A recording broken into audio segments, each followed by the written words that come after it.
Hello and welcome. Let us begin with a bow.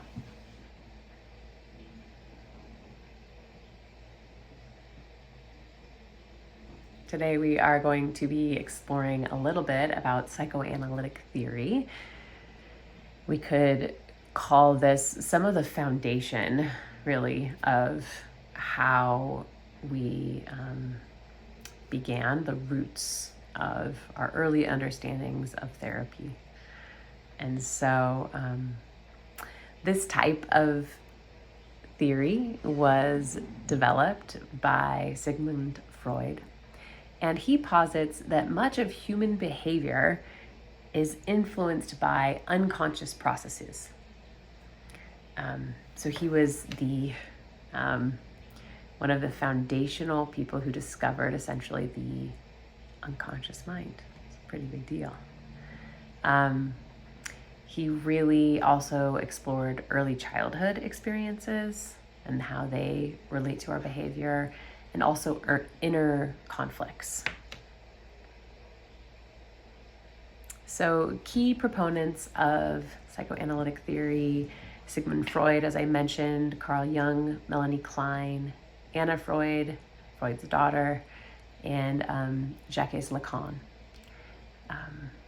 And really, psychoanalytic theory really gives us a foundation for starting to understand our clients' unconscious motivations. And it helps us begin to frame different interventions for starting to address really deep-rooted underlying psychological issues. So Freud introduced the idea that a lot of our mental life and world is unconscious. A lot of the reasons that we do things come from our unconscious mind.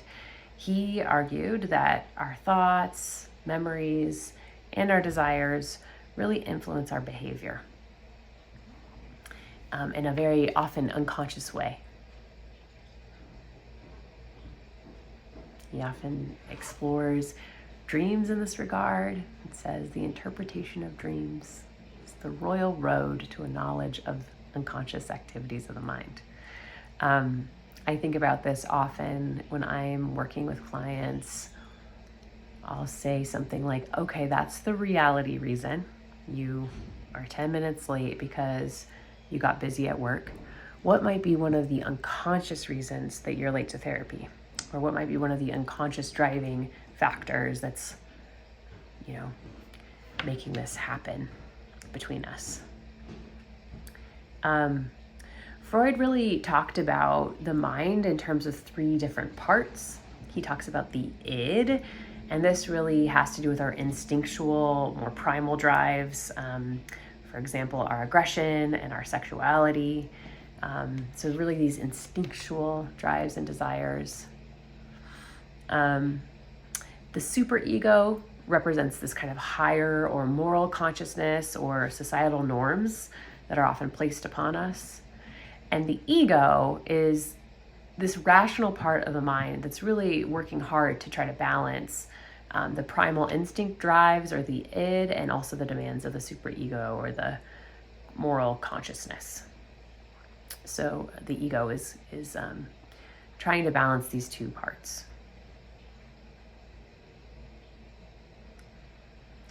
Freud also talks about the psychosexual stages of development, which are considered early stages. And he really believed that our early childhood experience plays a really important and crucial role in terms of our personality and our development.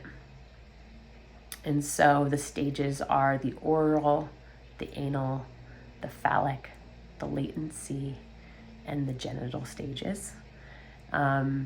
And as we explore those, it's really just important at this point for you to know that if there's a conflict or something that's left unresolved in one stage, that Freud believed a person could become fixated and display certain behaviors as a result.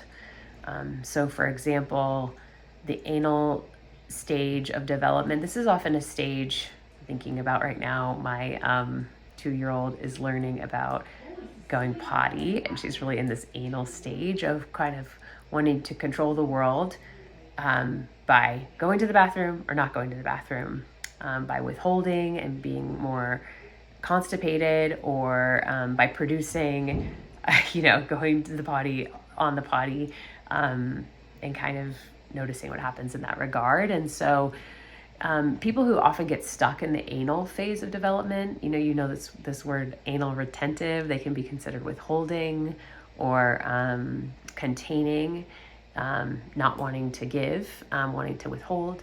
And so that might be considered a sort of stuck or fixated place where someone, didn't have a resolve there.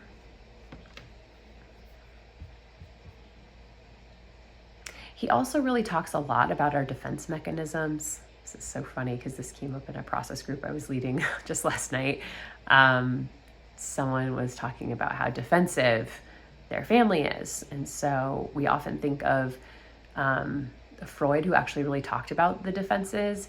And in this sense, the word defense isn't just like thinking of someone who's defensive in your family, or but there's actually different mechanisms that are unconscious strategies where our ego is trying to protect itself from an underlying feeling state, most often anxiety. And so that can show up in a lot of different ways.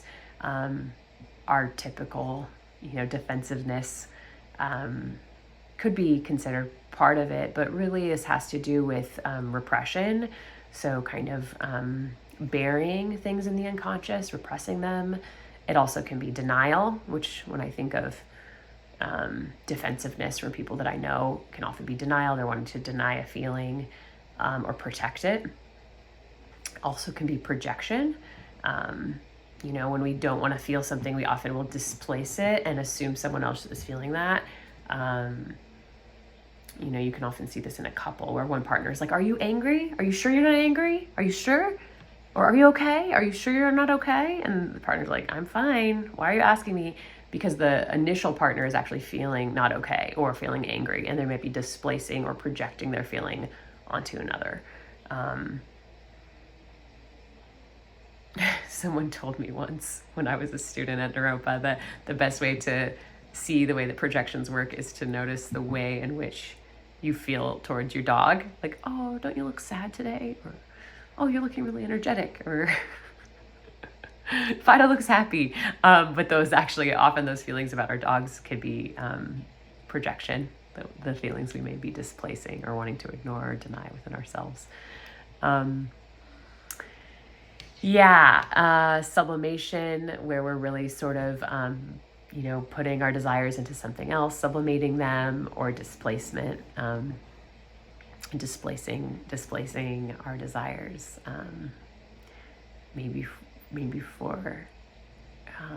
might displace for a number of reasons, but often we displace more challenging emotions for some of these societal norms, for example, wanting to appear good or wanting to be a good meditator, wanting to be a good student, and we might displace some of our other feeling states or unconscious desires. So he says the ego develops defenses to protect itself from the id's urges and from reality's demands.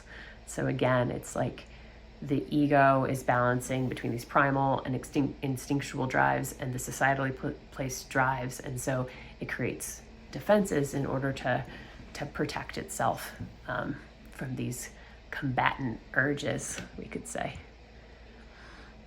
So really, in terms of our therapeutic work, starting to really understand the way in which a client may be having defense mechanisms, it really starts to help us understand people's areas of resistance or what they're wanting to avoid, and also what they may be repressing or kind of pushing down that may be part of their unconscious mind. So we can start to notice and sense. And you can consider for yourself, what are your favorite defense mechanisms? We all have them.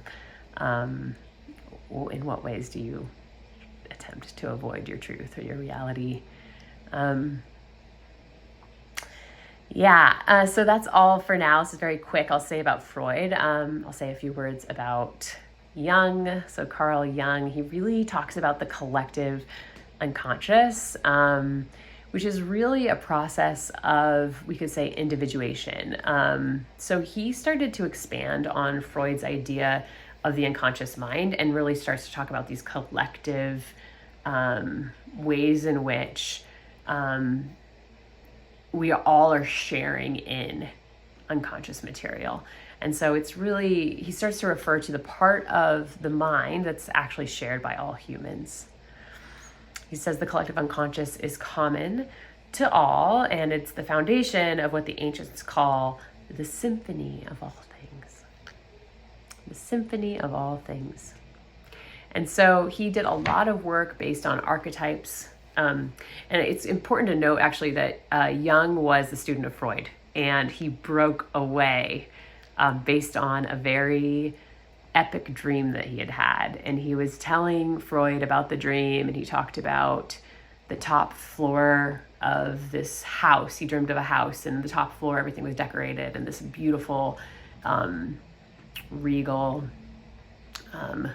amazing furniture of the time. And then he traveled to the lower level of the house, and basically eventually he came to the basement where there were skulls and like a lot of dark images of death. And when Freud interpreted the dream, he said, "This symbolizes the way in which you want to kill me as your father figure."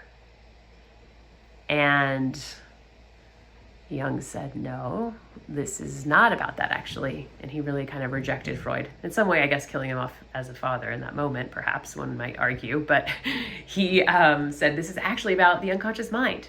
And this is about the shadow and the buried parts of humanity." And that's this dream was kind of his differentiation from Freud, and also really starts to inform these ideas of these, the collective unconscious. And so he studied archetypes a lot. He really starts to study some universal symbols that are found in cultures all over the world, symbols of the hero, of the shadow, anima, animus, some of these present in all cultures. And so in terms of application to therapy, we can start to explore archetypes and personal myths for people to help them discover the underlying motivations and patterns in their own behavior. You can consider the myth of the idealized mother, or some of these myths like, I don't know, I'm just watching a new television show on Netflix about the Greek myths. And I think it's really interesting to kind of consider the myths that you're the most drawn to in your own life and what the symbolism is there for you. So you could consider your own very favorite myths and what the meaning is. One of my favorite myths is the story of Persephone, which is a story of someone who gets locked in the underworld, and right as her savior is coming to find her, he turns back and he leaves her trapped down below in the underworld. And I thought that was kind of a dark dream for a while, but then I was with a colleague who's actually a Jungian psychologist, and she was describing how another version of that myth is that Persephone then becomes the queen of the shadows, the queen of the underworld, and she rules there. So rather than it being this kind of story of victimization or being left behind in the shadows, it's actually a story of finding agency. And so that was inspiring to me. So you could consider for yourself, what are your myths? What's your story that really, is a story that really tells your tale. It feels to relate. And you can start to understand in this way some underlying motivations and patterns and behavior. We can also support our clients in doing the same. The next theorist I'll speak to is Melanie Klein. She really invented object relations theory. So it's this idea that our early relationships with our caregivers are the foundation of our inner world. So our relationships with early caregivers might be mom and dad for many, could also be grandparents, or if we're raised by other kind of non-traditional, not typical parents, or those early caregivers are really the foundation for us. And they really demonstrate to us how we relate, how to relate, and also how we live in relationship, how we do relationships. So Klein says the earliest experiences are primarily relations with significant others, and the internalization of these experiences forms the psychic structure. So we really start to form and understand how to be in relationships, and how to be in the world based on these early relationships. She also starts to talk about splitting as a key defense mechanism in object relations, where a person will see others as either all good or all bad without the integration of both aspects. So kind of split them off in terms of these binaries. This person's all good or all bad. And often in this type of a split, there can be a shift. You might see someone fall from the all good to the all bad. So therapists using object relations theory really start to explore early relationships and how they impact current patterns of attachment and behavior. And that could be, starting to notice how your client relates to you as the therapist. If they start to relate to you as the primary early attachment object, what does that mean in terms of their relationship to power and authority, closeness and distance, wanting and getting needs met, being able to articulate needs in a therapeutic relationship. We could study all of those things as they emerge, and learn about them. Anna Freud starts to, is the inventor of ego psychology. She expands on her father's, Freud's work by emphasizing the ego's capacity to really to adapt to the demands of reality. She says the ego is not a helpless rider on a horse of the id, but it's a vital force for dealing with life's challenges. And so this is where we start to consider, and this is separate from the definition in Buddhism of the ego, but it's actually this idea of how do we have a strong enough ego to actually do good work. We want to help our clients have a strong enough ego, their ego functioning so that they can navigate life's challenges rather than just addressing unconscious conflicts. And so having a strong sense of self, a strong backbone, a strong knowing of who they are and how to work in their world, how to navigate life's challenges. And this last theorist I'll talk about is Lacan. Lacan starts to talk about the mirror stage. He introduces the idea of the mirror stage where children first see themselves as separate. And this is separate from their parents, which really is the time that leads to the formation of the I or the ego.